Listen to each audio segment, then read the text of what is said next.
যিনি দীক্ষা গুরু ছিলেন সিদ্ধ গৌরকিশোর বাবা, তিনি শিক্ষা গুরু ছিলেন। তাই দীক্ষা শিক্ষা গুরু হিসেবে দুজনে গুরু ভাই।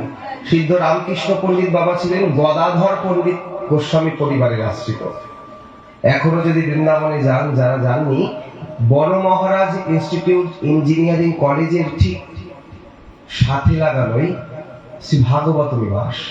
ভাগবত নিবাসেই পণ্ডিত বাবার হাতের কলম এবং তার দন্ত সমাধি আছে। সিদ্ধ রামকৃষ্ণ পণ্ডিত বাবার সাথে আমাদের পরম গুরুদেবের বড় ভাব আদান প্রদান ছিল। সিদ্ধ রামকৃষ্ণ পণ্ডিত বাবার যিনি অঙ্গ সেবক কৃপাসিন্ধু দাস বাবার সাথে গুরু মহারাজজির বড় ভাব ছিল, এবং মদন মোহন বাবা ঠাকুর মহাশয় পরিবারের, তার সাথেও সিদ্ধ রামকৃষ্ণ পণ্ডিত বাবার অঙ্গ সেবক এই কৃপাসিন্ধু বাবার অনেক কথোপকথন হতো। বিনোদ বিহারী গোস্বামী প্রভু সিদ্ধ রামকৃষ্ণ পণ্ডিত বাবাকে একটি চিঠি লিখবেন। বিনোদ বিহারী গোস্বামী প্রভু ছিলেন কোন এক গোস্বামী পরিবারের গোসাই, কিন্তু তিনি বৈরাগ্য বেশকে আশ্রয় করে তিনি বাবাজি হয়ে গিয়েছিলেন। পৈতেও রাখতেন না, তিনি গোস্বামী রূপ সনাতন গোস্বামীর মতন হাঁটু অব্দি কাপড় করতেন, মণ্ডিত মস্তক, একটু ছোট্ট শিখা। এই গোস্বামী প্রভু তিনি একটি চিঠি পাঠাবেন সিদ্ধ রামকৃষ্ণ পণ্ডিত বাবাকে। তো চিঠিটি লিখবেন উনি এত ভজন সাধনের মধ্যে, এখন উনি বলছেন আমার বয়স হয়েছে, হাতটা কাঁপছে, যাও রাধাকুণ্ডে ব্রজানন্দ ঘেরা নামে ঘেরা আছে, সেই স্থানে আছেন বাবা কুণ্ড বিহারী দাস। তার হাতের লেখা মুক্তার মতন, তার দ্বারা এই চিঠির কথাগুলো লিখে আনে। সেই চিঠিটি আছে এখন আমাদের বৈষ্ণব পদদাস বাবাজি মহারাজের কাছে। সিদ্ধ রামকৃষ্ণ পণ্ডিত বাবাকে সিদ্ধ বিনোদ বিহারী গোস্বামী প্রভু চিঠি পাঠাচ্ছেন, চিঠিটি লিখে দিচ্ছেন দাদু মহারাজ। এত সুন্দর সেখানে বৈষ্ণব জগতের সম্বন্ধ ছিল। আর এখন তো আমরা বিবেক করি, তুমি মুরারি বাবার শিষ্য, তুমি রামকৃষ্ণ বাবা, তুমি মহন্ত মহারাজে, ও তুমি ইস্কন, তুমি গৌরীয় মত। না, সে সময় ছিল না। সে সময় রামদাস বাবাজি মহারাজের শিষ্য গৌরাঙ্গ দাস বাবাজি মহারাজ সেবা করলেন সিদ্ধ রামকৃষ্ণ পণ্ডিত বাবাকে। সিদ্ধ রামকৃষ্ণ পণ্ডিত বাবা গৌরাঙ্গ দাস বাবাকে ভজন শিক্ষা দিলেন। জীব গোস্বামী পাদের কাছে চলে গেলেন দুঃখী কৃষ্ণ দাস মানে শ্যামানন্দ প্রভু, শিষ্যকার হৃদয় চৈতন্য প্রভুর শিষ্য। এখন গুরুবাদ এসছে, সেখানে গুরুবাদ ছিল না, সেখানে ওই যে সর্বদেবময় গুরু, সবার ভিতরে আমি আমার গুরুদেবকেই দেখি। তাই সিদ্ধ রামকৃষ্ণ পণ্ডিত বাবা মহারাজ এবং এই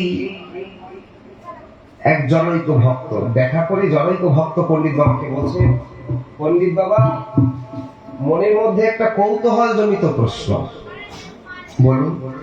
এই যে গোবর্ধনের বাবা মহারাজ গৌর গোবিন্দ লীলামৃত গুটিকার যে প্রচলন করেছিলেন, ইহার মধ্যে যে যুগপৎ সেবার কথা উল্লেখ করলেন। যুগপৎ সেবা মানে গৌর এবং গোবিন্দের অষ্টকালীয় লীলা একই সাথে চলছে।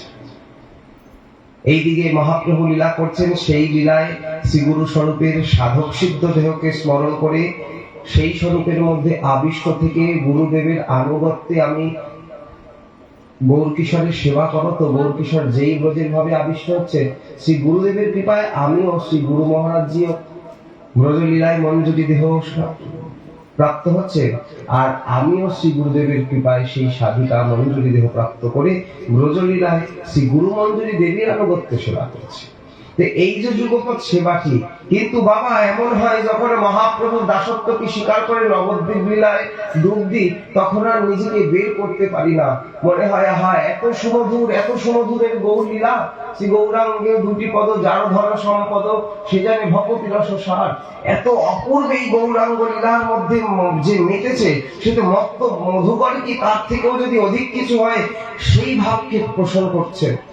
কিন্তু বাবা কখন যেন ওই গৌরলীলা রসায়নবে সে তরঙ্গে যে হবে, সে রাধা মাধবয় অন্তরঙ্গ হয়ে গেল, আমি বুঝতে পারলাম না কেমন। বলে ওই যে গৌরলীলাকে আস্বাদন করতে করতে করতে করতে ডুব দিয়েছি, কখন চোখটা মিলিয়ে দেখছি আমি ব্রজপুর বনিতার চরণ আশ্রয় সার, সেই ভাবের মধ্যে রয়ে গেলাম।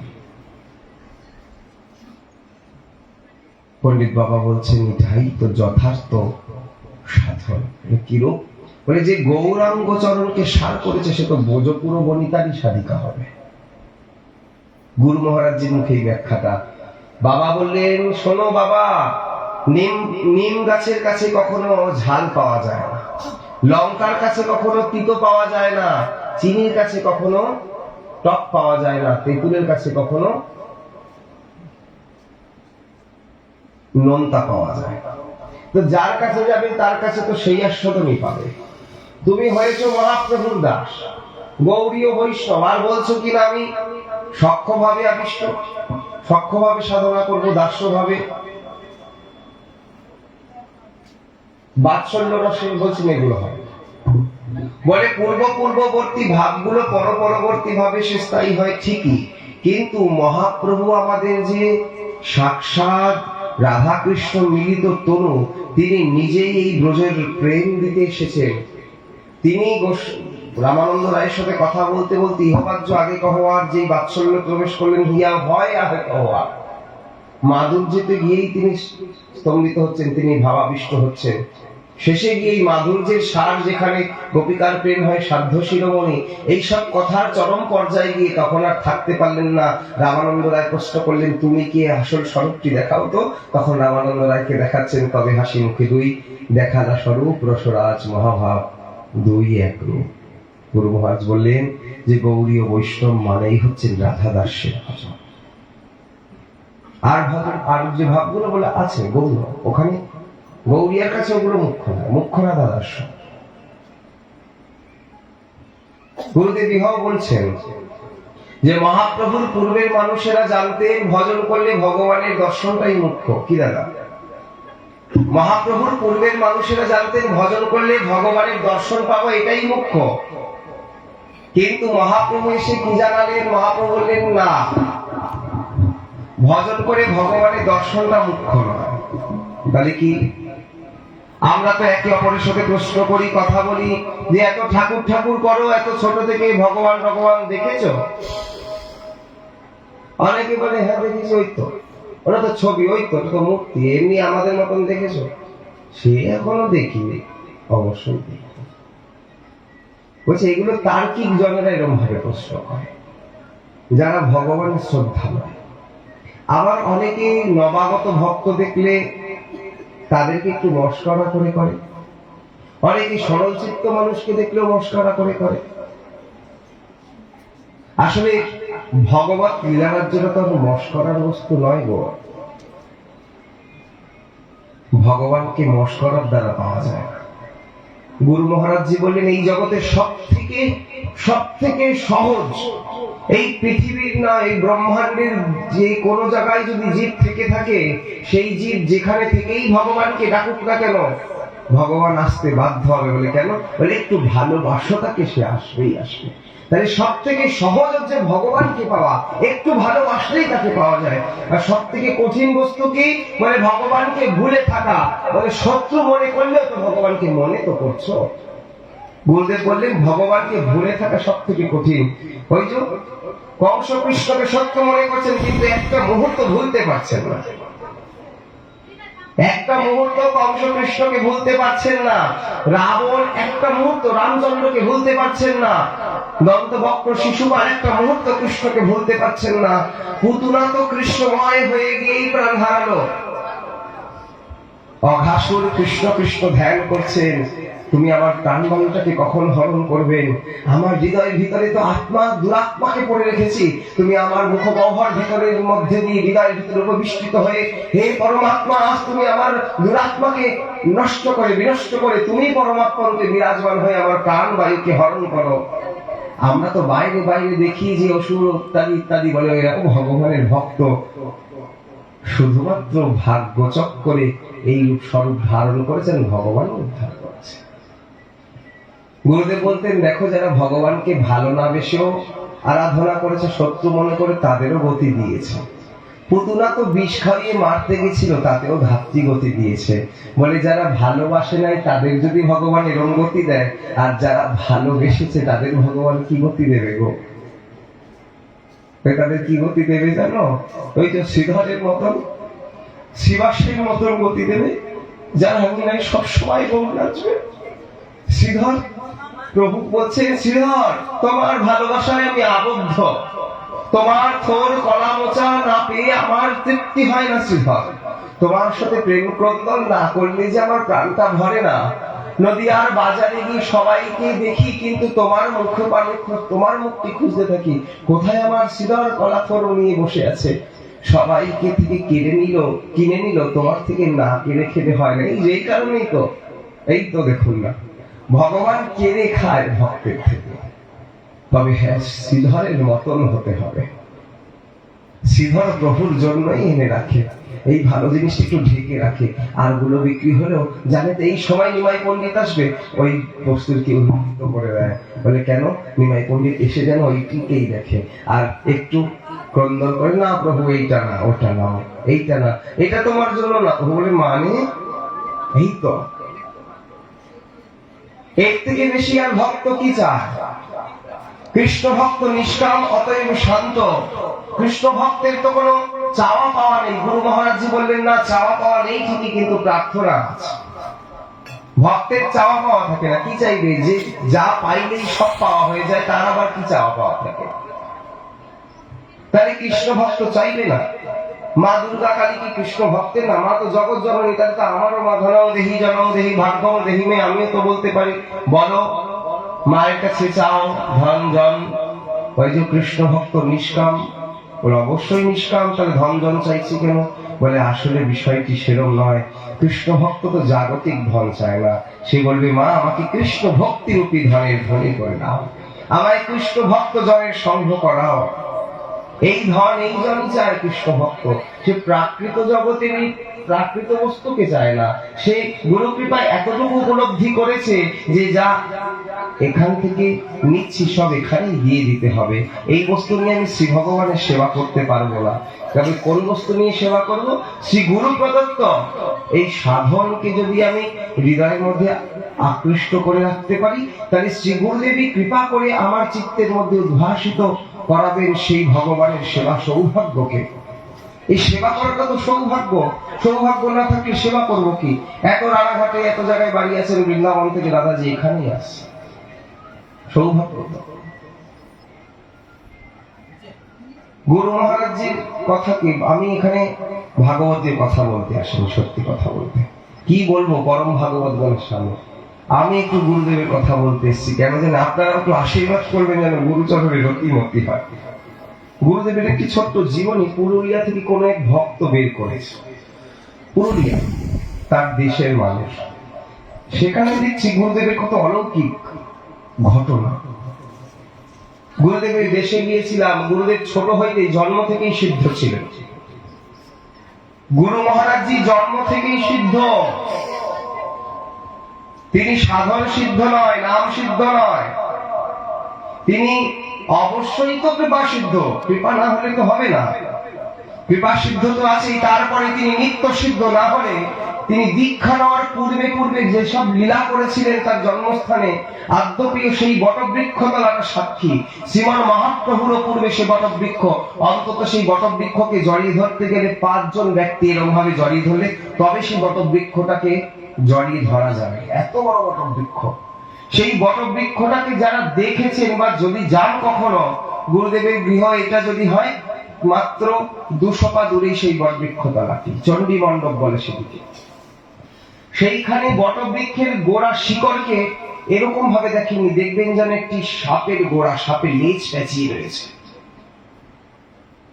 সেই স্থানে গুরু মহারাজজি ছোটবেলায় বসে ধ্যান করতেন, যোগ সাধনা। এটি কারো কাছে শেখেন নাই, তিনি নিজে নিজে করতেন। গুরু মহারাজজিকে যারা দেখেছেন দেখবেন গুরুদেবের কান একটি খারাপ আছে, ছিল মেশিন লাগাতেন। এটা আমরা প্রাকৃত চোখে দেখি বলে তাই। যাই হোক, এই প্রাকৃতার্থে প্রাকৃত চোখে দেখি কান একটি মেশিন দেওয়া থাকতো। কেন, কবে খারাপ হলো? একদিন গুরুদেবী প্রসঙ্গক্রমে বলছে সেই পূর্বাশ্রমের কথা। কেউ জিজ্ঞেস করেছিল, ঘরটি বন্ধ। সেবক জিজ্ঞেস করছে, বাবা কবে থেকে? বলে বাবা সে বহু পূর্বের কথা, ছোটবেলায়। কি হয়েছিল? আমি তো তখন অন্যদিকে ছিলাম, একটু যোগ মার্গ, তখন ছোট যুবক অবস্থা, বালক অবস্থা, যুবক নয়। তখন যোগ মার্গ আদি ভালো লাগতো, করতাম, ধ্যান করতাম। ওই চন্দ্র মণ্ডপের ওখানে একটি বটগাছ, সেই বটগাছের নিচে বসে আমি আর আমার এক বন্ধু, এই দুজন ছিলাম। এই দুজন ধ্যান করতে করতে করতে করতে কি হতো বাবা, বলতে বলতে নিয়ে বললেন না। সেই সময় কোনো এক কারণে আমার মাতৃদেবী চিল্লি ওঠে, আমিও চিল্লি উঠলাম। কিন্তু ঘটনাটা কি? এই ঘটনাটাই জানলাম গুরুদেব নিত্যলীলা প্রবিষ্টের পর তার ভাতৃবধূ, তিনি এবার শ্রী শ্রী 108 মহন্ত জয়নিতাই দাস বাবা মহারাজের শিষ্যা। তিনি বললেন, মহারাজজি ওই বালক অবস্থায় যখন ওইখানে ধ্যান করতেন, করতে করতে করতে তিনি 4 হাত 5 হাত শূন্যের উপর ভেসে যেতেন। এই গ্রন্থটার মধ্যেও সেটি উল্লেখ করা আছে। বালক অবস্থায় তখন গুরুদেব দীক্ষাও নেন না, 4 হাত 5 হাত শূন্যের মধ্যে ভেসে যেতেন। একদিন দেখছেন মা কালী স্বয়ং প্রকট হয়ে গেছে ওনার ধ্যানে। আর তার মাতৃদেবী খুঁজতে খুঁজতে, আমার ডায়রং খারাপ হচ্ছে, তার মাতৃদেবী খুঁজতে খুঁজতে এসে দেখে জগৎ জননী মা দাঁড়িয়ে আছে। ওই দেখে তার মাতৃদেবী এমন চিৎকার করে অজ্ঞান হয়ে পড়ে যায়। আর ওই মাতৃদেবীর চিৎকারের জন্য গুরু মহারাজ যে চিৎকার করে ওঠেন, ওই এমন চিৎকার হয় একটি আওয়াজ, সেই আওয়াজেই গুরুদেবের কানটি। সেই ছোটবেলায় তখনও গুরুদেব দীক্ষা নেন নাই। তখন গুরুদেব ওই দিকগুলো ছেড়ে গুরুদেবের শিক্ষকতার দিকে মন গেলেন। গুরুদেব শিক্ষক হলেন। বাবু জার্গো গ্রাম, তার এই জার্গো গ্রামে গুরু মহারাজজির পূর্বাশ্রম ছিল মানভূম, সিংভূম। তো সেই সিংভূম এখন যেটি পুরুলিয়া ঝাড়খণ্ডের দিকে পড়ে, সিংভূমের টাইটেল ছিল সিং, রাজপুত বংশ। গুরু মহারাজজি তার পূর্বপুরুষ সূত্রে জানা যায় তিনি জয়পুরের রাজা মানসিংহের বংশধর। রাজা মানসিংহ, সেই মানসিংহের বংশধর রাজপুত বংশে হচ্ছেন গুরুদেব। গুরুদেবরা বিবাহ সূত্রে বন্ধিত হয়ে এই সিংভূমে আসেন এবং সেখানে তাদেরকে ভূস্বামী, ভূমির অধিকারী দিয়ে তাদেরকে বাবু উপাধি দিয়ে বাবু জার্গো গ্রামে বসতি স্থাপন করানো হয়। এবং বিঘাকে বিঘা জমি গুরু মহারাজজিদের বংশে এখনো আছে। তবে গুরু মহারাজজির জন্মস্থান সুতিকা মন্দিরটি এখনো পর্যন্ত সেই মাটি, সেই চালা ঘর এখনো মাটি। গেলাম, ওইখানকার মানুষদের প্রেম, চরগু নদী এবং ফল্গু সুবর্ণরেখা নদীর তীরে মহাপ্রভুর চরণ চিহ্ন। গ্রামের ভিতর দিয়ে যাচ্ছি, একদম অস্পাড়া গ্রাম, কারেন্ট পর্যন্ত নাই। দেখছি সেই কুড়ে ঘরের ভিতর থেকে বেরিয়ে আসে ভক্তরা, প্রায় মানুষের কপালে রাধা কুণ্ডের রজের তিলক। কি রোদ্দুর, কি গরম সেই সময়। দেখে এত ভালো লাগছে, আমাদের কপালে তিলক দেখে জয় রাধে জয় রাধে করে বলেছেন, ও ঠাকুর ঠাকুর একটু আসুন না আমাদের ঘরে, এরকম করে বলছে। হাঁটতে হাঁটতে গাড়ি করে গেলাম, কিচ্ছু নেই ঘরে, দেখি গুরুদেবের চিত্র বসান একটি, আর গৌর গোবিন্দের সেবা, পরম গুরু মহারাজের চিত্র। ওইখানকার গ্রামের মানুষরা গুরুদেবকে সবাই গুরু মানে। তার পূর্বে পরম গুরুদেবকে সবাই গুরু মানত। গৌর গোপাল দাদু মহারাজজিকে আরেক গ্রামের মানুষরা সবাই গুরু মানত। বলে কেন? বলে আমাদের গ্রামের ছেলে গুরু হয়েছে মানে আমাদেরই গুরু। এইরকম তাদের প্রভাব, গ্রামকে গ্রাম। এরপরে গুরু মহারাজজির গ্রামে যখন গেলাম, বয়স্ক মানুষরা কিছু দাঁড়িয়ে আছে, আমাদের দেখি হাত জোর করে দাঁড়িয়ে বলছেন, আপনারা রাধাকুণ্ড থেকে আসছেন নাকি? আমি বললাম, হ্যাঁ রাধাকুণ্ড থেকেই আসছি। মহারাজ জি ভালো আছেন? তারা জানে না গুরুদেব নিত্যলীলা প্রবিষ্ট হয়েছে। আমরা কেঁদে খেতাম, বললাম মহারাজ জি তো নেই। সে পুরো মানুষগুলো রাস্তার মধ্যে বসে কাঁদছে, কি বলবেন মহারাজ নাই? এই চর্মচক্ষে তাকে আর দেখতে পারলাম না। বয়স্ক মানুষরা, আমি দেখেন না? বলে না, তিনি তো ছোটবেলায় চলে গেলেন, আর তো সেখানে আসলেন না। পাশের গ্রামে আসছিলেন চণ্ডী মণ্ডপে, সেখান থেকে এই গ্রামে আর আসেন নাই, দেখতেও পারি নাই। তখন আমি বলছি, এত ভালোবাসা? বলে ভালোবাসবো না? আজ আমাদের গ্রামটিকে পাশের গ্রামের মানুষও চেনে না, কিন্তু মহারাজজির জন্য সারা পৃথিবীর লোক আমাদের এই গ্রামটিকে চেনে। সবাই আসে এই গ্রামটিকে, এই বটবৃক্ষতলাকে পরিক্রমা করে। গুরু মহারাজজি যখন সংসার ছেড়ে এসেছিলেন 67 সালে, সারা জীবনের মতন, তার পূর্বে গুরু মহারাজজি তার গ্রামে ঢুকতেই প্রবেশে একটি হরিনাম মন্দির তৈরি করে এসেছিলেন। ওই শিক্ষকতা করে আর এই পাঠ করতে যেতেন, পাঠ করে সকলের থেকে যা প্রণামী পেতেন ওইগুলো নিয়ে সংসারে লাগাতেন না। হয় রাধাকুণ্ডে পরম গুরুদেবের জন্য নিয়ে গিয়ে কিছু দিতেন, আর নইলে ওই টাকা জমিয়ে জমিয়ে একটা ছোট্ট হরি মন্দির বানিয়েছিলেন। আদ্যপীয় সেই হরি মন্দিরটি ওখানে আছে। এত সুন্দর গ্রামটি, দুঃখের বিষয় 10 কিলোমিটার গেলে তবে একটি রাস্তা পাওয়া যায়, নাই তো পুরো অস্পাড়া গ্রাম। একদম অস্তরা গ্রাম। সেই গ্রামের ভিতরে গুরুদেব পাঠ করতে গিয়েছেন, রাত্রির মধ্যরাত্রি হয়ে গেছে, হাঁটতে হাঁটতে পড়ল দস্যুদের মুখে। সেই গ্রামগঞ্জে আগে অনেকে রাস্তা জঙ্গল, তো এখনো সেই ঝাড়িখণ্ডের পথ, তো গুরুদেবের জন্মস্থানে যাওয়ার পথে একটি জঙ্গল পড়ে, ওই ঝাড়িখণ্ডের জঙ্গলেরই একটি জায়গা, তার ভিতর থেকে এখন রাস্তা হয়েছে। বিশাল বিশাল সব শাল সেগুনের গাছ। এখন ওখানকার লোকেরা বলে এখনো ওখানে বাঘ হরিণ দেখা যাচ্ছে, সাপ দেখা যায়। দুই দিকে বিশাল জঙ্গল, মাঝখান থেকে ছোট্ট রাস্তাটা সেই বাবুজার্গ গ্রামের দিকে যাচ্ছে। তো সেই গুরু মহারাজজি সেই ভিতর থেকে আসছে, দস্যুদের হাতে পড়লো। তাদের হাতে বল্লম, ছুরি, ভোজালি ইত্যাদি ইত্যাদি সব। গুরুদেবের কাছে এসে সব ঘিরে দাঁড়িয়েছেন, কি আছে হাতে দেখুন। তো তখনকার মানুষের হাতে টর্চ ছিল না, বাবার হাতে একটা ছোট্ট হেরিকেন হাতে নিয়ে হাঁটছে, একদম নিভা নিভা আলো, কারণ কেরোসিনও যদি বেশি ফুরিয়ে যায় কোথা থেকে নিয়ে আসবে, এত অভাবের সংসার। তখন হেরিকেন নিয়ে গুরুদেবের ললাটে রাধাকুণ্ডে রজের তিলক, হাতে জপের মালা আর একটি সাইড ব্যাগে গ্রন্থ। গুরুদেব হেরিকেনটা উপরে তুলে বলছেন, কে? গুরুদেবের ললাটে তিলক দেখে দস্যুরা বলছেন, আপনি বৈষ্ণব ঠাকুর? গুরুদেব বলছেন, কে তোমরা? বলছে, আমি মনে করলাম আপনারা বুঝি টাকা পয়সা খোঁজ নিয়ে ফিরছেন, কিন্তু এই বৈষ্ণব ঠাকুর আপনার কাছে কি সম্পত্তি আছে নেব? গুরুদেব বলছেন, লুটে নিলে লুটে নাও, ওই দেশের ভাষায় দিয়ে যাবো। গুরুদেব বলছেন, গুরুদেবকে বলছেন কি দেবে? বলে, কি দেবো জানো? এরকম ভাবে গুরুদেব সেই বাংলা ওই দেশের কথা বলছেন। বলো, আমার সাথে দস্যু প্রবৃত্তি ছাড়ো, বলো হরে কৃষ্ণ কৃষ্ণ কৃষ্ণ হরে হরে, হরে রাম রাম রাম হরে হরে। এই জীবনীতে আসলে সেই দস্যুরা সেই দিনই ভক্ত হয়ে গিয়ে প্রসাদ বলছে হয়ে গুরুদেবের চরণাশ্রিত হয়ে ভক্ত হয়েছে।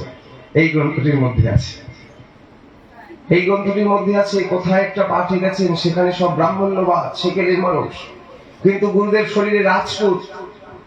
গুরুদেবকে ব্যাসাসনে বসতে দেবেন না। তখন গুরুদেব রামায়ণ, তুলসীদাসী রামায়ণ আদি সব রামচরিত মানুষ খুব পাঠ করতেন। ওই দেশে অবাঙালি কালচার আর বাঙালি কালচার এক, ঝাড়খণ্ড বিহারের এরিয়া, তো ওখানে তো রামায়ণ বেশি হয়। পরম গুরুদেব কৃপা করে তাকে, গুরু মহারাজজিকে আদেশ করে শক্তি সঞ্চার করে ভাগবত প্রচারের কথা বললেন দীক্ষার পরে। কিন্তু প্রথম জীবনে গুরুদেব এইসব করতেন, রামায়ণ আদি।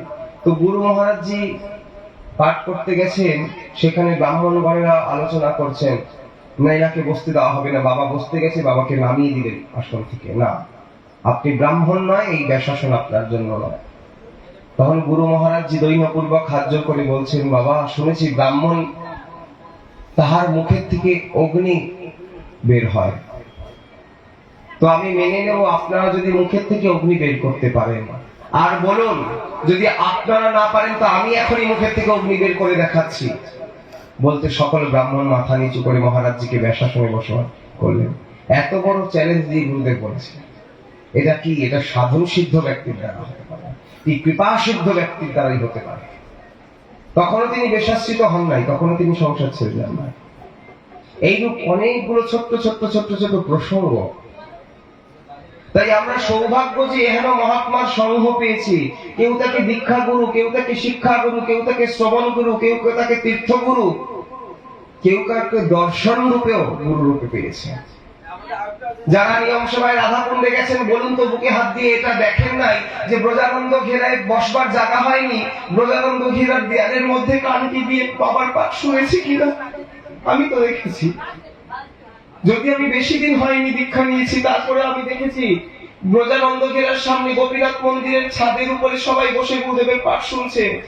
রাস্তা ভিড় হয়ে গেছে, এইদিকে গাড়ি যাচ্ছে, একটু আওয়াজ হচ্ছে, ওইদিকে ব্রজানন্দ ঘেরায় বাবা মহারাজ যখন যেখানে সমাধি, তার পিছনে এক বাবা থাকতেন, তার কুটিয়ার ভিতরে একটি নিম গাছ ছিল, টিয়া পাখি বাসা। টিয়া পাখি কি ডাকতো, সেই গেটটা খুলে দিয়ে ওইখানে ওই বাবা বসে থাকতেন। ওনার ওইখানে কত ভিড়, লাস্টে জায়গা না পেয়ে রাস্তার ডেন ধারে দাঁড়িয়ে ব্রজানন্দ ঘেরার দেয়ালের মধ্যে কান লাগিয়ে গুরুদেবের পাঠ শুনছে।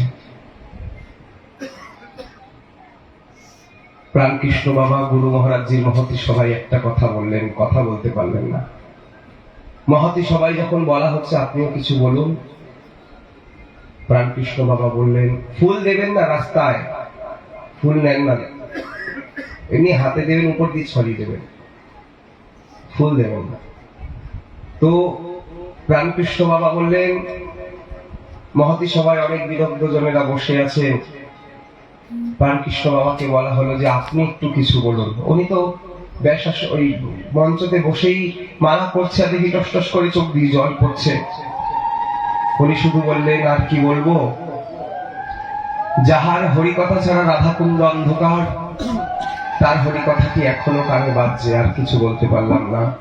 যাই হোক, শ্রী গুরু কথার প্রসঙ্গের মধ্যে দিয়ে আমাদের বড় গুরু ভ্রাতা শ্রী শ্রী 108 শ্রীমৎ বৈষ্ণব পদদাস বাবাজি মহারাজ উপস্থিত হয়েছে। আমাদের পরম সৌভাগ্য, আবার আমরা তাহাকে পেয়েছি। বলে পরম করুণ প্রেম দাতা শ্রী গুরু মহারাজ কি, পরম করুণ প্রেম দাতা শ্রী গুরু মহারাজ কি, পরম করুণ প্রেম দাতা শ্রী গুরু মহারাজ কি, শ্রী শ্রী 108 বৈষ্ণব পদদাস বাবাজি মহারাজ কি, বৈষ্ণব পদদাস বাবাজি মহারাজ কি, দাদাজি মহারাজ কি, আজকের আনন্দ কি। জয় জয় শ্রী রাধেশ্যাম নিতাই গৌর হরি।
মালা কি হয়েছে?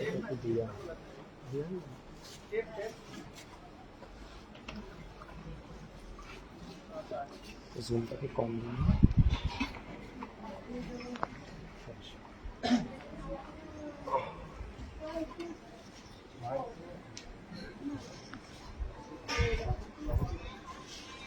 হ্যালো,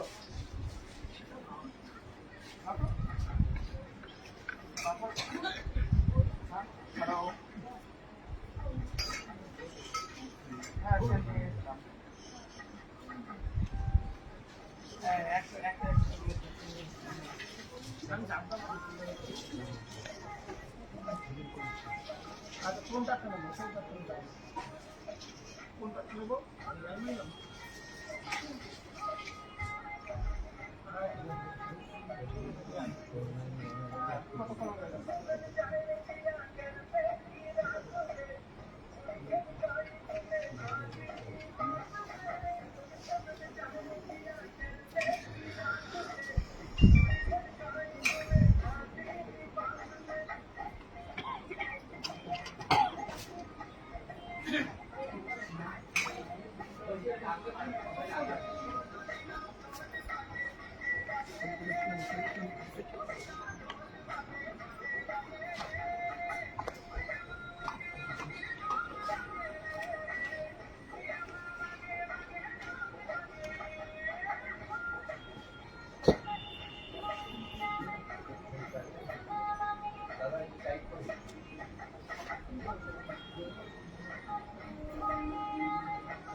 यस्य प्रसादाद् भगवत्प्रसाद यस्य प्रसादान्न गति कुतोऽपि ध्येयंस्तुवंस्तस्य यशस्त्रिछन्दं वन्दे गुरुश्रीचरणारविन्दम् आजानुलम्बितभुजौ कनकावदातु सङ्कीर्तनैकपितरौ कमलायताक्षौ विश्वम्भरौ द्विजवरौ जुगधर्मपालौ वन्दे जगत्प्रियकरौ करुणावतारौ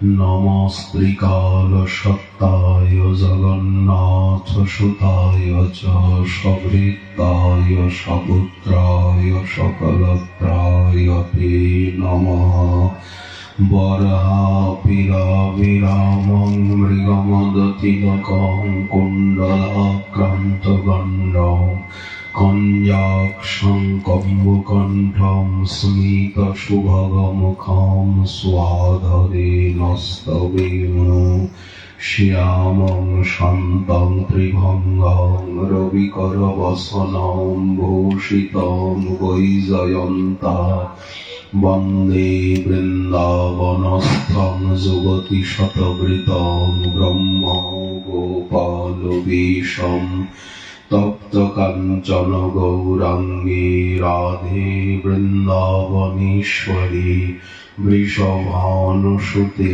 देवी त्वां नमामि हरिप्रिये मूकं करोति वाचालं पङ्गुं लङ्घयते गिरिं यत्कृपातमहं वन्दे परमानन्दमाधवम् वाञ्छाकल्पतरुभ्यश्च कृपा सिन्धुभ्य एव च पतितानां पावनेभ्यो वैष्णवेभ्यो नमो नमः हरिभक्तिपराये च हरिनामपरायणा दुर्वृत्ता वा सुवृत्ता वा तेषां नित्यं नमो नमः नमो धर्माय महते नमः कृष्णाय वेधसे ब्राह्मणेभ्यो नमस्कृत्य धर्मान् वक्षे सनातनान् नारायणं नमस्कृत्य नरं चैव नरोत्तमं देवीं सरस्वतीं व्यासं ततो जयमुदीरयेत् जय रूप सनातन भट्ट रघुनाथ শ্রীজীব গোপাল ভট্ট দাস রঘুনাথ এই ছয় গোসাইয়ের করি চরণ বন্দন যাহা হইতে বিঘ্ন নাশয় অভীষ্ট পূরণ দুর্গমে পথিমেন্ধস্য স্খলৎপাদগতির্মুহুঃ স্বকৃপা যষ্ঠিদানেন সন্ত সন্তি অবলম্বনম।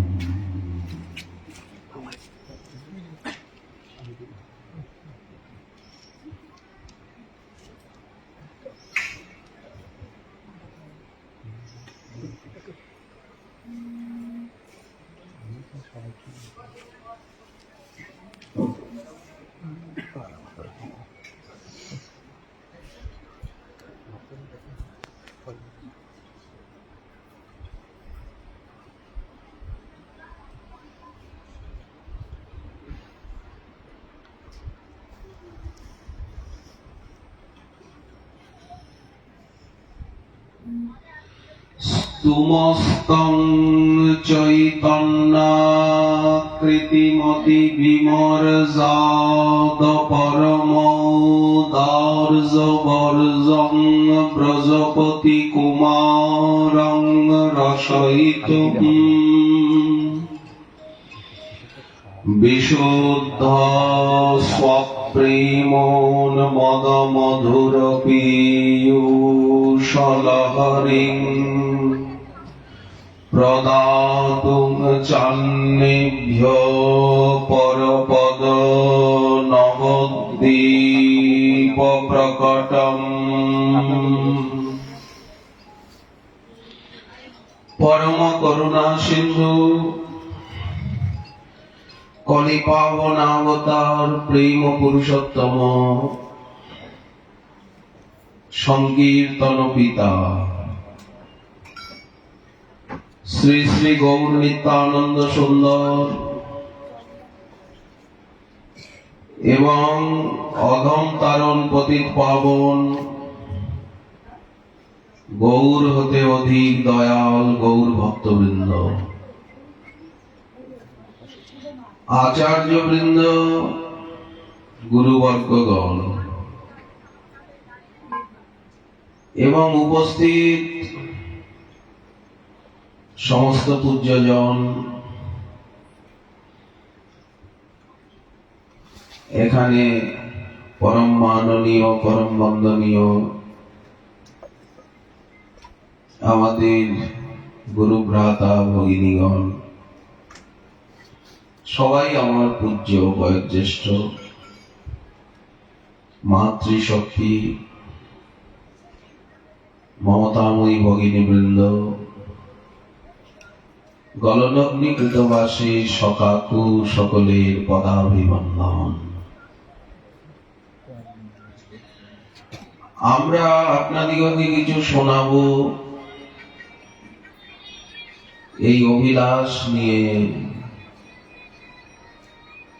আমরা শ্রী গৌরমণ্ডল ভূমিতে আসিনি। আমাদের উদ্দেশ্য সর্বধাম শিরোমণি এবং নিখিল পুণ্যতীর্থের শিরভূষণ স্বরূপা এই নদিয়া ধাম শ্রী গৌরমণ্ডল ভূমির প্রেম ভক্তির রাজধানী নবদ্বীপ নাম তার ভববিরিঞ্চি বাঞ্ছিত যে রজকণা, যে নদিয়ার প্রত্যেকটি রজি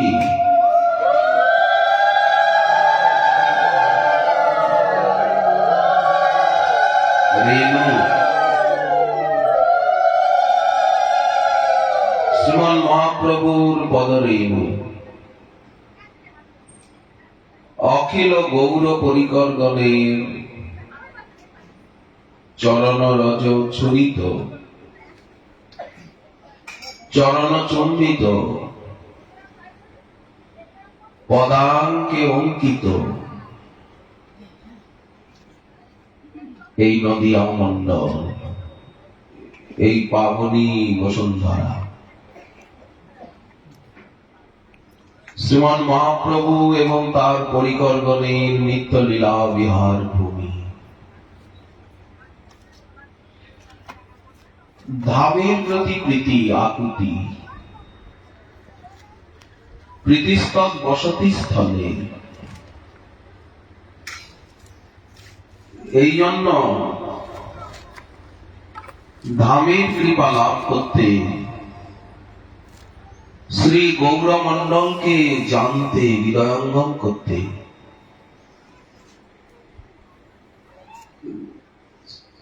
এই গৌরভূমি এত শীঘ্র প্রেম দাত্রী, পরম কৃপাময়ী, রসময়ী, কারুণ্যময়ী, আনন্দময়ী, জ্ঞানময়ী, চিন্ময়ী এই গৌরমণ্ডল ভূমি, এই নদিয়া, সেই করুণার পরশ পেতে, সেই দয়া কৃপা নিতাই গৌর সীতানাথের গৌরাঙ্গগণের লাভ করতে আমরা ভিখারি হয়ে আমাদের মাতৃভূমি বঙ্গজননী, তিনি আমাদিগকে প্রেম ভক্তি দিন, জ্ঞান বিজ্ঞানে, ত্যাগে, দৈন্যে, ধীষণায়, নামে, প্রেমে তিনি আমাদের জীবনকে এগিয়ে দিন।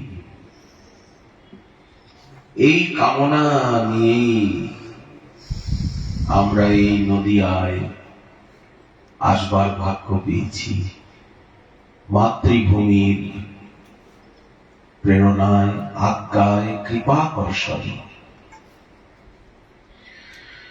ভগবান শ্রীরামচন্দ্রের শ্রীমুখ উক্তি বাল্মীকি রামায়ণে এটি স্বর্ণাক্ষরে লিপিবদ্ধ, যে জননী এবং জন্মভূমির প্রতি যে আকর্ষণ,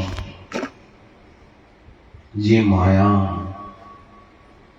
সেটি ভগবানও ছাড়তে পারেন না। পার্ষদ, মহাপুরুষ, মহামানব, ভক্তগণের কথা, ভগবান যখন নরলীলার ভূমিতে আসেন, তিনিও জননী এবং জন্মভূমির যে মমতা, সেটি ত্যাগে অপারগ হন। মর্যাদা পুরুষোত্তম ভগবান রামচন্দ্র সীতা নয়নাভিরাম লক্ষণাগ্রজ হনুমৎ সেবিত পাদ পঙ্কজ, তিনি প্রয়োজনে নগ্ন চরণে, দণ্ডকারণ্যে, সেই বন্ধুর প্রদেশে, সেই পার্বত্য ভূমিতে, মহা অরণ্যানি, সেখানে বিচরণ করলেন বটে। রাক্ষস কুল রূপী বাস বলে, কিন্তু তিনি একদিনের জন্য অযোধ্যাকে, মাতৃদেবী কৌশল্যাকে ভুলতে পারেননি, চোখের জলই ফেলেছে। পুরো রামায়ণই করুণ রসের অশ্রু জলে সিক্ত,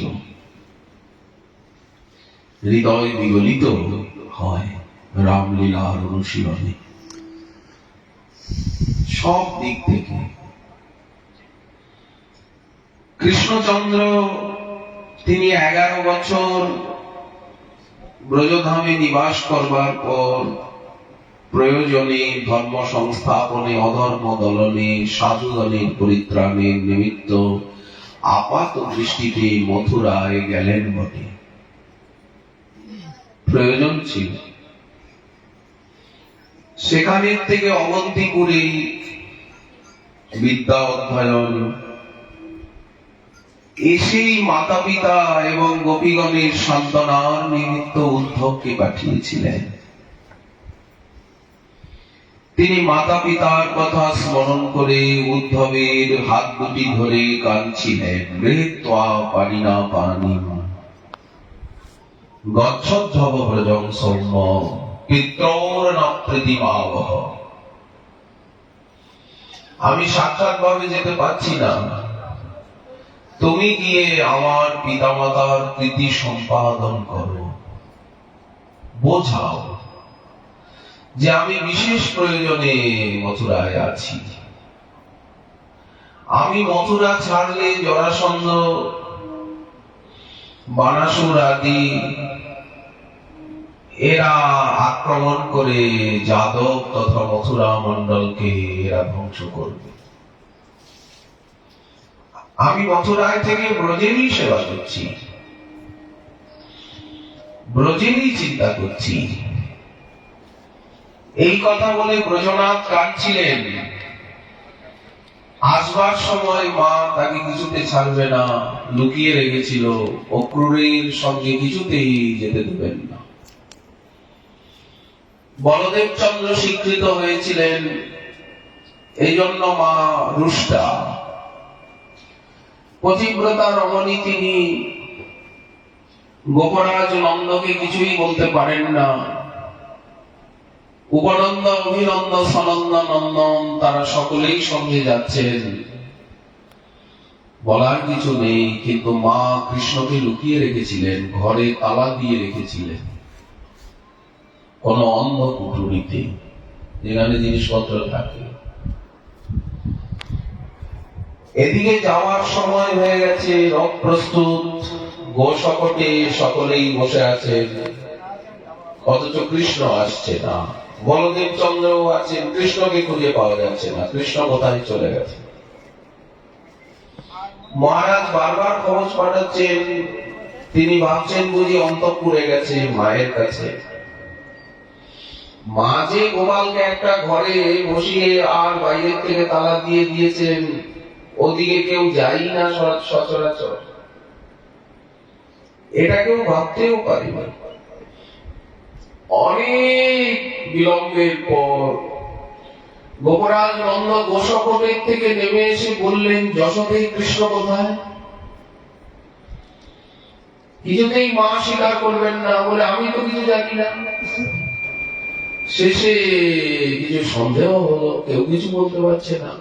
সকলে বলছে কৃষ্ণ মায়ের কাছে গিয়েছিল, তারপর কোথায়?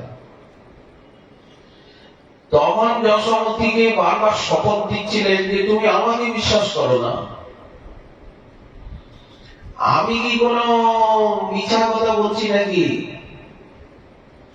আজকে যাচ্ছি, কালকে ওখানে ধনুষযজ্ঞ, মল্লোৎসব, কুস্তি লড়াই হবে, মল্লক্রীড়া, কুস্তি লড়াই দেখবো। মহারাজকে বাৎসরিক যা কিছু দেওয়ার সেগুলো পাওনা দেওনা মেটাবো, তাকে কিছু উপহার দেব। যখন উনি নিমন্ত্রণ পাঠিয়েছেন যে ওনার ঘি ইত্যাদি প্রয়োজন, ভালো লড্ডু, মিষ্টান্ন, ঘৃত আদি প্রয়োজন, একটা বড় যজ্ঞোৎসব হচ্ছে, ঋষি মুনিরা সকলে উপস্থিত, তো আমার তো সেখানে যাওয়া উচিত। তুমি এতটা দুঃখ, তোমার এত কষ্ট, তুমি কাঁদছো, আমি সঙ্গে করে কৃষ্ণ বলরামকে নিয়ে যাচ্ছি। আজকে আমরা পৌঁছে যাব, আজকের রাতটা থাকবো, কালকে যজ্ঞোৎসব হবে, পরশুদিন তো আমরা চলেই আসবো। পরশুদিন অপরাহ্ন বেলায় আমরা ঢুকে সকলে এখানে এসে যাব। যখন অনেক অনুরোধ করলেন, ব্রজেশ্বরী তখন তালা খুলে শ্রীকৃষ্ণকে বার করে হাতে হাত ধরে বললেন যে দেখো, আমি কিন্তু মথুরাও জানি না, এই ধনুর্যজ্ঞ জানি না, মল্লক্রীড়া, কুস্তি লড়াই এসব আমি কিচ্ছু বুঝি না। আমি তোমাকে জানি, তুমি আমার প্রতিদেবতা। আমি হাতে হাতে তোমাকে কৃষ্ণ, এই এদিকে হাতটা ধরে ব্রজরাজের হাতে সঁপে দিলেন, বলে এই আমি যেমন হাতে হাতে সঁপে দিলাম, এখন পূর্বাহ্ন বেলা, পরশুদিন তেমনি সায়ন্নে তুমি আমাকে হাতে হাতে কৃষ্ণকে এনে দেবে, কথা দাও। নারায়ণের শপথ করে প্রতিশ্রুতি দাও। মা খুব কাঁদছিলেন, শ্রীকৃষ্ণ কাঁদছিল। প্রকট লীলায় পিতা মাতা এবং পুত্রের নিভৃতে এই অন্তিম মিলন। এরপরে প্রকট লীলায় শ্রীকৃষ্ণ এইভাবে নন্দীশ্বরের নিভৃত কক্ষে পিতামাতার সঙ্গে আর মিলিত হয়েছেন কি হননি। আমাদের গৌড়ীয় বৈষ্ণব সিদ্ধান্ত বলে উনি এখানেই আছেন, জাননি, প্রকাশ গেছে। আবার কুরুক্ষেত্রে উনি ব্রজাঙ্গনাগণকে বলেছেন, রাধারানীকে বলেছেন, রাখিতে তোমার জীবন সেবি আমি নারায়ণ, তার সত্ত্বে আসি নীতি নীতি।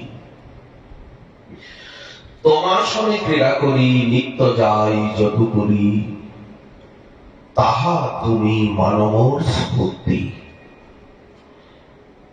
রোজই আসেন রোজই যান, কিন্তু প্রকট লীলায় এইভাবে আর মাতা পিতা পুত্র এক জায়গায় হননি। দন্তবক্র বধের পর সাময়িক উনি এসেছিলেন, এ কথা আচার্যপাদগণ বলেন। বিরহের বিষম দিনে দীর্ঘ বিয়োগ বিধুর অশ্রু জল সজল পঙ্কিম সেই ব্রজের বিধিতে অস্তু। যখন স্বয়ং ভগবান তিনি প্রকট লীলায় আসেন, তখনও তিনি মাতা পিতা এবং ব্রজের স্মৃতিকে ভুলতে পারেন না, পার্শ্বজনও পারেন না। জন্মভূমি জননীর প্রতি মোহকে ছাড়তে আমরা তো সাধারণ মায়াবদ্ধ। গোপরাজ নন্দ বলছেন, উদ্ধব আপনি তো একটু ঘোরাঘুরি করতে পারেন, এক জায়গায় বসে থাকেন, বসে বসে কাঁদেন, খাওয়া নেই, দাওয়া নেই, ঘুম নেই, একটু ঘোরাঘুরি করলে তো শরীরটা ভালো থাকে। প্রাণটা কেমন যেন আনচান করে। এত বড় রাজভবনের ভিতরে চারিদিকে মাকড়সার জাল, ঝাড়ু বাড়ুও দেওয়া হয় না, গৃহ একেবারেই রাজভবন অপরিষ্কৃত, আর কোন মঙ্গল বাদ্য বাজে না, আর বেদমন্ত্র উচ্চারণ হয় না, আর গাভীর হাম্বা রবে গোদহনে সেই দধি মন্থনের মাঙ্গলিক শব্দে আর নিনাদিত হয় না। এই নন্দীশ্বর। উদ্ধব যখন বলছিলেন একটু বাইরে ঘোরাঘুরি করলে তো হয়, তখন গোপরাজ নন্দ বলছিলেন কোথায় করব? বলি কেন এই সানুদেশে, এই পর্বতের উপত্যকায়, অধিকতাকায়? বলে উদ্ধব চেষ্টা করে দেখেছি, শরীর শৈল বনদ্দেশান মুকুন্দ পদভূষিতান।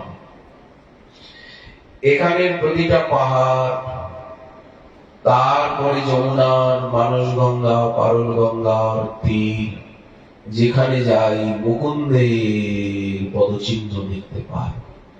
আমার গোপাল এখানে দাঁড়িয়ে বাঁশি বাজাতো, এইখানে গোচারণ করত, এইখানে ফুলের বনে বেণু বাজত, এইখানে ঘাসের বনে লক্ষ লক্ষ কামধেনু যাহা চলে বনে। নিজ সম সখা সঙ্গে গোবন চারণ রঙ্গে বৃন্দাবনে স্বচ্ছন্দ বিহার, যার বিরুদ্ধনি শুনি স্থাবর জঙ্গম প্রাণী পুলক কম্প বহে অশ্রুধার। যেখানে যাই আমার প্রিয় পুত্র শ্রীমান মুকুন্দের চরণ চিহ্ন দেখতে পাই।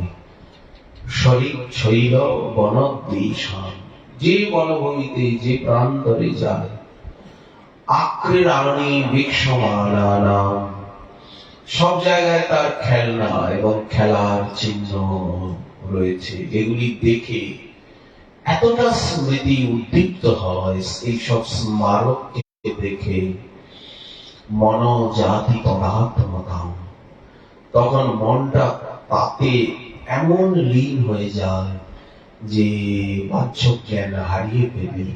তখন একটা বিপদ হয়, আবার আমাকে শুশ্রূষা করো, আমাকে নিয়ে লোকের কত উদ্বেগ, এই জন্য চুপচাপ ঘরে বসে থাকি। যাই হোক, চোখে জল আসে, কিন্তু অতটা একেবারে মূর্ছিত হয়ে যাই না। তখন তো আমাকে নিয়ে লোকের উদ্বেগের সীমা থাকে না। আক্রীড়ানি বিক্ষমানানাং মনোজাতি তদাত্মতা। এই দেখুন, যারা পার্শ্বদ তারা লীলাভূমিকে, লীলাস্থলীকে দেখে কত ব্যাকুল হচ্ছে। পিতা মাতার থেকে তো শ্রেষ্ঠ পূজ্য নেই শ্রীকৃষ্ণের। তাদের কি অনুরাগ লীলাভূমির প্রতি, লীলাময়ের প্রতি তো আছে। তেমনি শ্রীকৃষ্ণের দেখুন, এদিক থেকে ওদিক থেকে। শ্রীকৃষ্ণ মনে মনে ভাবেন, মথুরার রাজপ্রাসাদের উপরে পদচারণা করেন। দূরের থেকে দিক চক্রবাল রেখায় ওই গিরিরাজ গোবর্ধন, বৃষভানুপুর, নন্দীশ্বর, মধুবন, তালবন, কুমুদবন, বহুলাবন, কাম্যবন, খদিরবন, ভদ্রবন, ভান্ডিরবন, মাঠবন, মহাবন সবই দেখা যায়। প্রাসাদ শিখরে কাঁদে শ্যামরায়, সম্মুখে যমুনা বহি চলি যায়। রাজপ্রাসাদের পাশ দিয়েই কলিঙ্গ নন্দিনী কৃষ্ণা প্রবাহিতা। তার জলকল্লোলে কত পুরাতন দিনের কথা, কত স্মৃতি মনে আসে। এথা দেবকী বসুদেব মোরে, কোনদিন কথা কহে না তো জোরে। চেনে না ইহারা নবনীত চোরে।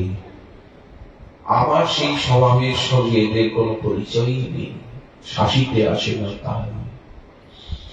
মনে পড়ে আজি মায়ের বন্ধন, সেই স্নিগ্ধ রজ্জু দাঁড়িতে শাসন। এখানে কে আমায় বাঁধবে, কে আমাকে শাসন করবে, কে লাঠি নাচাবে, কার ভয়ে আমি পালাবো? উলুখল হতে মায়ের ভয়তে নামিয়া দৌড়িয়া যায়, অতি বেগ ভরে গোপী যারে ধরে, ভক্তি ডোরে বাঁধে মায়। এটা কি এই মথুরায় শূন্য এদের কাছে? প্রফুল্ল কমল নয়ন যুগল, পদ্মপলাশ লোচনের ক্রন্দনে বহিছে ধারা। থাকিয়া থাকিয়া করকন্দ দিয়া মুছিতেছে ননি চোরা। মায়ের তরাসে চাহি দিশে দিশে ঘন ঘন শ্বাস বহে। ত্রিরেখা অঙ্কিত কণ্ঠে অবস্থিত হারা দিগুলিছে তাহে। এই সে প্রকার লীলা আপনার আপনারি মনোহরে, তাদিয়া ডোবায় গোকুল জনায় আনন্দেরই সরোবরে। তার তত্ত্ব জানে যেই সব জনে, তাদিকে প্রকাশে তিনি। তত্ত্বজ্ঞানী ঐশ্বর্য জ্ঞানী ভক্তগণকে জানাচ্ছেন, দেখো তোমরা আমার মহিমা এত বড় করে বর্ণন করো, কিন্তু আসলে আমি ভক্ত জিত, তাহারে প্রেমত শতবার বন্দী পুনি। এই লীলা কি হবে মথুরায় মাতা পিতার সান্নিধ্য ছাড়া? এখানেও মাতা পিতা আছেন, কিন্তু তারা ভগবান বলে জানেন। কিন্তু শ্রীকৃষ্ণের ঈশ্বর নাহি জানে প্রযোজন, ঐশ্বর্য দেখিলেও নিজ সম্বন্ধ মনন। দেখুন মাতা পিতার প্রতি কত ভালোবাসা, ব্রজের প্রতি কত ভালোবাসা। এথা সখা আসি গলে নাহি ধরে। রাত্রিবেলা মাত্র অল্প সময়ের জন্য রাত্রি অবধি সখারা কাছে থাকেন, তো তারপরে তো মাতা পিতা তাদের নিয়ে যান। এই রাতটুকু মাত্র মায়ের বুকে হয়তো ঘুমাচ্ছে বালকগুলি, এর মধ্যে কৃষ্ণের সঙ্গে খেলছে। কৃষ্ণের স্বপ্ন দেখেই চমকে উঠেছে, বুকের মায়ের বুকের ভিতরে কৃষ্ণ কৃষ্ণ বলাই বলাই, তুই কোথায়? আরে শ্রীকৃষ্ণ তুই কোথায় গেলি? এই বলে মায়ের বুকেই ছটফট করে চিৎকার দিয়ে উঠেছে। মা বলছেন, কোথায় এখানে কৃষ্ণ, কোথায় বলাই? ঘুমা ঘুমা। এত প্রেম হবে। ইত্থং শতাং ব্রহ্ম সুখানুভূত্যা দাসঙ্গতানাং পরদৈবতেন মায়াশ্রিতানাং নরদারকেণ শাকং বিসর্গ কৃতপুণ্য পুঞ্জা। এদের ভাব থেকে শুকমণি বললেন, এদের রাশিকৃত পুণ্য রয়েছে, এরা কৃতপুণ্য পুঞ্জ, এত পুঞ্জীভূত এদের পুণ্য। তা না হলে পরতত্ত্বকে এইভাবে ভালোবাসা যায় যে রাত্রিবেলা মায়ের বুকের উপরে কি মায়ের বাহুতে মস্তক দিয়ে সখা ঘুমাচ্ছে বাচ্চা ছেলে, এর মধ্যে কৃষ্ণ কৃষ্ণ বলে চিৎকার করে লাফ দিয়ে উঠেছে। মা বলছে, ঘুমা, তুই সকালে কৃষ্ণের কাছে যাবি, এখন মধ্যরাত। সকালবেলা উঠেই ছুটে এসেছে কৃষ্ণের কাছে, কৃষ্ণ তখনও ঘুমাচ্ছেন। মা বলছেন, ওইদিকে যেতে পারবি না। ব্রজেশ্বরী বলছেন, দাসীদেরকে রেখে দিয়েছেন যে ওই বাচ্চাগুলো এসে যাতে উৎপাত না করে, কৃষ্ণ ঘুমা, অনেক বেলা অব্দি ঘুমা। তো দাসীরা এদিকে ওইদিকে, সকালবেলা ওদেরও তো কাজকর্ম আছে, এইদিকে ওইদিকে গেছে, হয়তো জানলা দিয়েই কেউ ঢুকে গেছে, কেউ গুড়ি সুড়ি দিয়ে খাটের তলায়, কৃষ্ণ ঘুমাচ্ছে সেই খাটের তলায় ঢুকে গেছে। যখন দেখছে কেউ নেই, তখন কৃষ্ণের গলা জড়িয়ে ধরে কৃষ্ণকে উঠে একেবারে বসিয়ে দিয়েছে। সাদা ধবধবে বিছনায় শ্রীকৃষ্ণ, চারিদিকে পার্শ্ব উপধান বালিশে সাজানো, মাঝখানে নীল কৃষ্ণ শুয়ে আছে। সখা এসে, মা কাজে ব্যস্ত, কৃষ্ণ দেরিতে উঠুক, সারাদিন খেলা খেলেছে, গত রাত্রে শুয়েছে, ঘুমোতেই চায় না। তো দেখুন কিরকম স্নেহ মমতা। সখাগুলি তাড়াতাড়ি যেতে হবে বনে, খেলার খেলা, ছোট ছোট বাছুর গুলিকে নিয়ে খেলা, কি গাড়িকে নিয়ে, এটা তো গোচারণ নাম মাত্র, খেলাই খেলা, এখানে খেলতে পারে না, গুরুজন আছে। তো শ্রীকৃষ্ণকে গলা জড়িয়ে ধরে আর বসিয়ে দিয়েছে, ওঠ, তুই কতক্ষণ ঘুমাবি, তাড়াতাড়ি ওঠ। এথা সখা আসি, আজ সেসব কথা মনে পড়ছে। এই উঠিয়ে দিয়ে কৃষ্ণকে ঘুম ভাঙিয়ে বসিয়ে দিয়ে বালিশ ঠেকা দিয়ে এর মধ্যে পালিয়ে গেছে। জান্নাত ব্যবহার করার কেউ আছে?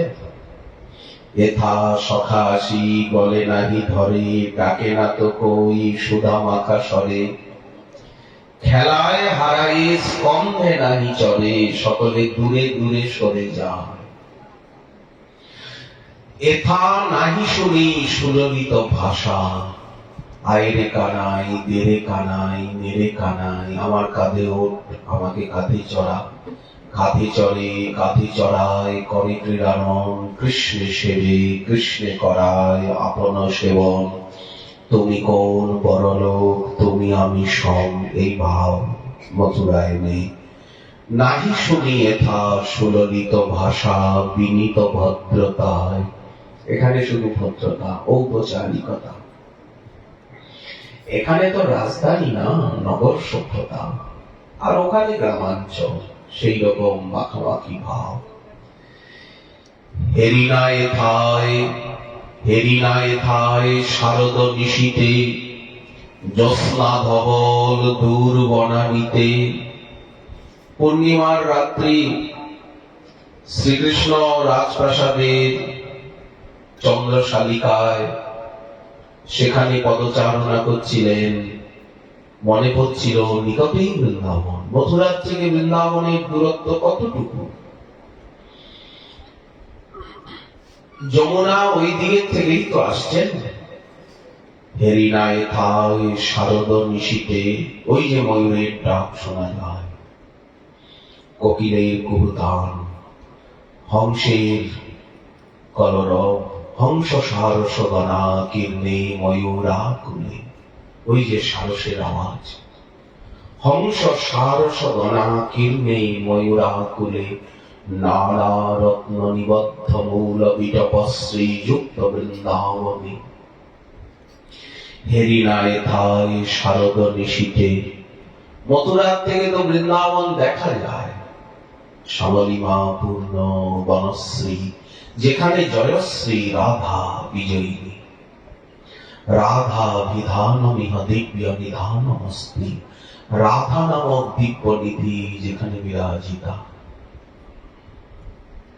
হেরিনায় ধায় শারদ নিশীথে, কত রাত হয়ে গেল, মাথার উপরে চন্দ্রমা। হেরিনায় ধায় শারদ নিশীথে, যমুনার জলকল্লোল কানে ভেসে আসছে। নিশীথে রাত্রি, শ্যামসুন্দরের চোখে নিদ্রা নেই, মথুরাধীশে। সেই রাসবিহারী আজ যেন মথুরাধীশ।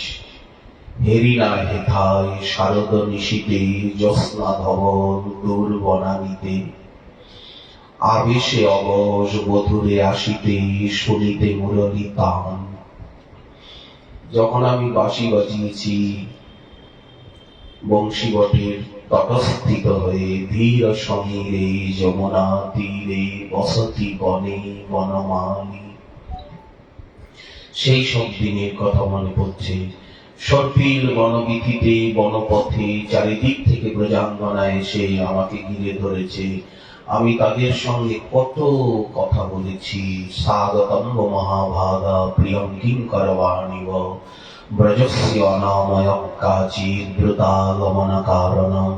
রজন্মেষা ঘোর রূপা ঘোর সত্য নিষেবিতা, প্রতিজাত ব্রজং মেহ স্থেয়ং স্ত্রীভিষ্মোত্তমা। সেসব কথা মনে পড়ছে। তারাও যে কাঁদতে কাঁদতে যে সমস্ত প্রত্যুত্তর দিয়েছিলেন, মৈবং বিভো অর্হতি গদিতুম নিঃসংশয়ং, সন্তজ্য সর্ব বিষয়াং স্তব পাদমূলম। ভক্তা ভজস্য দুরবগ্রহমাতজস্মান, দেব যথাদি পুরুষ ভজতি মুমুক্ষু। আজ সেই সব মনে হচ্ছে একে একে। হেরিনায় ধায় জলভরা আখি, মানে অভিমানে কত মাখামাখি। ওখানে যখন আমি বনে যেতাম, অটতি যদ ভবান অন্ধিকাননং ত্রুটি যুগায়তে তাম অপশ্যতাম। কুটিল কুন্তলং শ্রীমুখং চ তে জর উদীক্ষতাম পক্ষ্মকৃদৃশাম। তারা বিধাতারে নিন্দা করে, দিলে মাত্র দুটি নয়ন। যে দেখিবে কৃষ্ণানন, তারে দিলে দুনয়ন। বিধি হইয়া হেন অবিচার, দুটো নয়ন দিলে তাতে আবার আনন্দ মদন। যে কালে দেখিল বংশী বদনে, সেই কালে আইল দুই বৈরী। একে তো আমরা দেখতে পাই না, কভু মিলে কভু না মিলে দৈবের ঘটন। আবার যখন দেখতে পাই তখন এত আনন্দ হয়, চোখে জল এসে যায়। আচ্ছা, এত চোখ দিয়ে জল পড়ে, তখন কিছু দেখা যায় সামনে? কিছু থাকলেও দেখা যায় কে দাঁড়িয়ে আছে কি? এত চোখে জল আসতে পারে, আসে। দূরে যারে নয়ন বাড়ি, তুই এখন বৈরী হলি, গোরা রসের বদন হেবি। ওরে দূরে যারে নয়ন বাড়ি।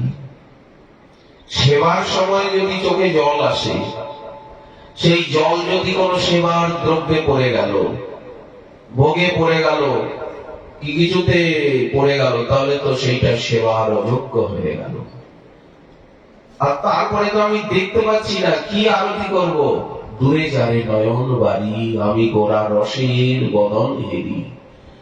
আরতি করে নরহরি, নাগরি নরহরি, ব্রজ নাগরি নাম নরহরি। দূরে যারে নয়ন বাড়ি। ঠিক তেমনি ব্রজবালা বলছেন, এত চোখে জল আসে, তাকে দেখতে পাই না। সঙ্গে সঙ্গে দুরন্ত সেবার আকাঙ্ক্ষা।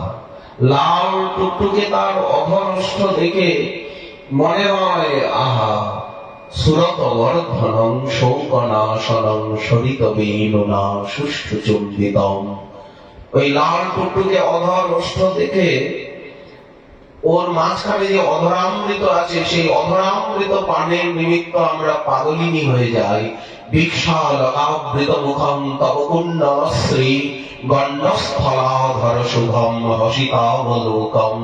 দত্তা ভয়ং চ ভুজদণ্ড যুগং বিলোক্য, বক্ষশ্রিয়ৈকরমণং চ ভবামদাস্য। এই হচ্ছে মোহন। তার বক্ষদেশ দেখে মনে হয় আহা, রূপ লাগি আখি ছুড়ে, একটু আর ব্যাখ্যা হয় না, মধুর রসের ব্যাখ্যা হয় না, মধুর রসকে ব্যক্ত করতে নেই, আবরণে রাখতে হয়। রূপ লাগি আখি ঝরে, যখন তাকে দেখি তার রূপ দেখে আমার চোখ কাঁদে। রূপ লাগি আখি ঝুড়ে, গুণে মনোভর, তার প্রতি অঙ্গ সঙ্গ লাগি, প্রতি অঙ্গ কাঁদে মোর। আমার নয়ন তার নয়নের সঙ্গে স্পৃষ্ট হোক, চারটে নয়ন এক জায়গায় হোক, এই জন্য চোখ কাঁদে। নাসিকা নাসিকার জন্য কাঁদে, গণ্ড গণ্ডের জন্য কাঁদে, অধর ওষ্ঠ অধর ওষ্ঠের জন্য কাঁদে। রূপ লাগি আখি ঝুড়ে, গুণে মনোভর, এগুলি বুঝতেই হবে আমাদিগকে, তা নাহলে আমরা মহাপ্রভুকে বুঝতে পারবো না। কারণ মহাপ্রভুর নয়নে আগে রাধারানীর নয়ন, পিছনে কৃষ্ণের নয়ন। মহাপ্রভুর লাল টুকটুক করছে অধর ওষ্ঠ, ওটা রাধারানীর অধর ওষ্ঠ। অরুণবিম্ব ফলাধর ওষ্ঠা, পূর্ণেন্দু সুন্দর মুখাদ্দর বৃন্দ নেত্রাৎ, কৃষ্ণাৎ পরম কিমপি তত্ত্বমহং ন জানে। তো এই প্রকার মহাপ্রভুর গণ্ড, রাধারানীর গণ্ড, ভিতরে কৃষ্ণের গণ্ড, প্রতি অঙ্গে অঙ্গে। রূপ লাগি আখি ঝুড়ে, গুণে মনোভোর, প্রতি অঙ্গ সঙ্গ লাগি, প্রতি অঙ্গ কাঁদে মোর। হিয়ার পরশ লাগি, হিয়া মোর কাঁদে। রাধারানী বলছেন, আমাকে কেন কুমকুম দিচ্ছিস এখানে, এখানে কেন এত পত্রভঙ্গ রচনা করছিস, এখানে কেন কস্তুরী দিয়ে এত লতা পাতা আঁকছিস, কি প্রয়োজন, কেন মুক্তার মালা এত পরালি, কেন এখানে পদক দিলি সমন্ত, কি দরকার। বারবার বিরক্ত হচ্ছেন। তখন সখী জিজ্ঞাসা করছেন, সেবিকাগণ জিজ্ঞাসা করছেন, সাজাতে গিয়ে তুমি এত উৎপাত করো কেন। তখন উনি বললেন যে তুই যে কস্তুরীর লতাপাতা আঁকলি, এই যে মুক্তা হাতটা দিলি, তোর রসক জ্ঞান নেই। আমি যখন তাকে আলিঙ্গন করব, তখন এই মুক্তার মালাটা ব্যবধান সৃষ্টি করবে কিনা। এই যে তুই এত কস্তুরী দিয়ে, কুমকুম দিয়ে এত কিছু যে এখানে আঁকলি, মাখালি বক্ষে, কেন সেই প্রিয়তমের সরস আলিঙ্গনে এগুলি বাধা সৃষ্টি করবে কিনা। হিয়ার পরশ লাগি, হিয়া মোর কাঁদে, পরাণ পুতুলি মোর স্থির নাহি বাঁধে। আসছে তাদের সবসময় চোখে জল, সব সময় ব্যথা বেদনা। তাই আমি যখন বনভূমিতে যেতাম, চারিদিকে খালি দেখি চোখ আর চোখ, অথচ মুখ দেখতে পাই না। লতা বিতানের অন্তরালে, কেউ বা বাতায়ন গবাক্ষরন্ধ্রে, কেউ কোথায় লুকিয়ে আছে, মুখখানা দেখতে পাই না, অথচ খালি চোখ দেখতে পাই। গোপী নাম নয়নোৎপলার চিততনুম, গোপীগণের নয়ন যেন উৎপল, উৎপল বলতে কমল, নয়নটা কমল কলিকার মতো, পদ্মপলাশ লোচনা, মীনাক্ষী মৃগাক্ষী তারা। তাদের নয়ন রূপী উৎপলের দ্বারা যার অর্চনা অনুদিন হয়। গোপী নাম নয়নোৎপলার চিততনুম, তারা তাদের নয়ন রূপী পাত্রে লজ্জা, প্রার্থনা এবং অনুরাগ, ভালোবাসা নিয়ে আর শ্রীকৃষ্ণকে সেগুলো দেন। হে প্রেমের দেবতা, তোমায় কি দেব, আমরা তো তোমার নামও উচ্চারণ করতে পারি না, আমরা তো প্রত্যক্ষ পথে এসে তুমি যাচ্ছ। হে দেহে নাগর বল, শুনহি মুরলী ধর, নিবেদন করি তু আপায় চরণ নখর মণি। যদি সখা হয়ে জন্মাতাম, যদি বৃন্দাবনের একটা খরগোশ শশক হতাম, যদি মৃগ হতাম, যদি গোবৎস হতাম, যদি পাখি হতাম, যদি বৃক্ষ হতাম, যদি লতা হতাম, যদি ভ্রমরী হতাম, যদি কুসুম হতাম, যদি বাঁশি হতে পারতাম, আমরা তো কিছুই হতে পারলাম না। যদি সখা হতাম, তাহলে তো তোমার কাছে সর্বদা যেতে পারতাম, কোনো বাধা বিঘ্ন থাকতো না দর্শনে। কিন্তু আমরা হতভাগিনী। চরণ নখর মণি যেন চাঁদেরও গাঁথনি, ভালো শোভে আমার গলায়। শ্রীদাম সুদাম সঙ্গে যখন তুমি বনে যাও রঙ্গে, তখন আমি দুয়ারে দাঁড়াই মনে করি সঙ্গে যাই, কিন্তু গুরুজনার ভয় পাই আমার আখি রহে তুয়া পানে চেয়ে। তুমি মণি নও মানিক নও যে অঞ্চলে বাথিরে রহ, ফুল নহ কেশে করি বেশে যে বেনিতে জড়াবো। যদি নারী না করিত বিধি, আমরা শপথ করে বলতে পারি এমন কঠিন নারীর পরাণ বাহির নাহি কহয়। নারী না করিত বিধি, তুয়া হেন গুণনিধি লইয়া ফিরিতাম সে দেশ। এই যে রাধারানীর আকাঙ্ক্ষা আজ গৌর লীলায় পূর্ণ হল। শ্রীকৃষ্ণের আকাঙ্ক্ষা যেমন পূর্ণ হয়েছে, রাধারানীর আকাঙ্ক্ষা পূর্ণ হয়েছে, সখী মঞ্জরী গণের আকাঙ্ক্ষা পূর্ণ হয়েছে। আর পারি না, একবার তোকে সাধবো, একবার ওকে সাধবো, একবার তোর পায়ে পড়বো, একবার ওর পায়ে পড়বো, একবার ওকে বোঝাবো, একবার তোকে বোঝাবো। অস্থির হয়ে যাই আমরা। প্রেম কারিগর মোরা যত সখীগণ নীতি